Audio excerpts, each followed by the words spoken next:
நேர்மையான பிச்சைக்காரர். ஒரு மன்னனுக்கு ஒரு மனிதன் தனக்கு கிடைக்கும் அதிர்ஷ்டத்தை எப்படி பயன்படுத்துகிறான் என்று அறிய ஆசைப்பட்டான்.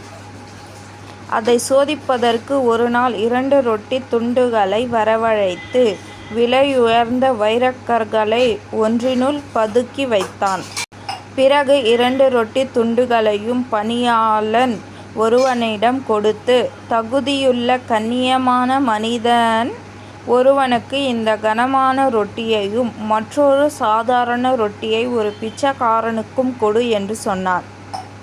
நீண்ட அடர்ந்த தாடியுடன் சாமியாரை போன்ற ஒரு நபருக்கு அந்த பணியாளன் வைரக்கற்கள் உள்ள ரொட்டியை அளித்தான்.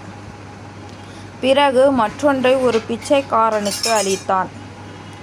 சாமியார் போன்ற நபர் தனக்கு கிடைத்த ரொட்டியை உற்று பார்த்து, இது சரியாக பக்குவப்படுத்தப்படாததால் கொஞ்சம் கனமாக உள்ளது என்று நினைத்து தன் அருகில் வந்து கொண்டிருந்த பிச்சைக்காரனிடம், எனக்கு கிடைத்த ரொட்டி கனமாக உள்ளது. எனக்கு அவ்வளவு பசியில்லை. ஆகையால் இதை நீ எடுத்துக்கொண்டு உன்னுடையதை எனக்கு கொடு என்றான். உடனே இருவரும் தங்களுடைய ரொட்டிகளை மாற்றிக்கொண்டனர். உடனே அந்த சாமியாரையும் பிச்சைக்காரனையும் பின்தொடருமாறு தன் வேலையாட்களுக்கு உத்தரவிட்டான் மன்னன். அன்று மாலையே மன்னனிடம் வேலையாட்கள் அவ்விருவரை பற்றிய தகவலை கூறினர்.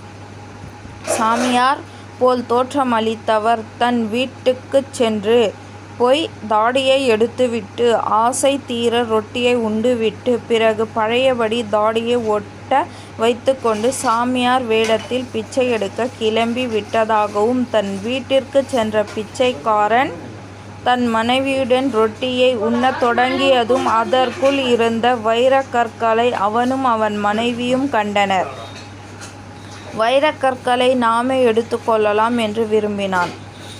ஆனால் அந்த பிச்சைக்காரன் இந்த ரொட்டியை அளித்த அரசு பணியாளரிடம் இதை பற்றிய உண்மையை தெரிந்து கொள்ள வேண்டும். இவ்வாறு வைரக்கற்கள் உள்ளிருப்பது அவருக்கு தெரியாது என்றால் அவளுடைய பொருளை அவரிடமே சேர்க்க வேண்டும். ஆனால் தெரிந்தே இவ்வாறு கொடுத்தார் என்றால் இவை அந்த சாமியாரை சேர வேண்டும், அதுதான் நியாயம் என்று கூறியதாகவும் வேலையாட்கள் கூறினர்.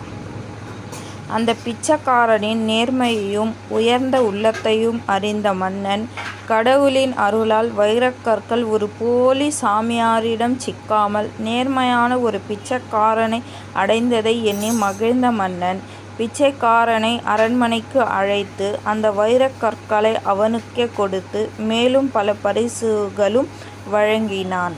பிச்சைக்காரரும் அதை விற்று கிடைத்த பணத்தில் வியாபாரம் செய்து சந்தோஷமாக வாழ்ந்தார்.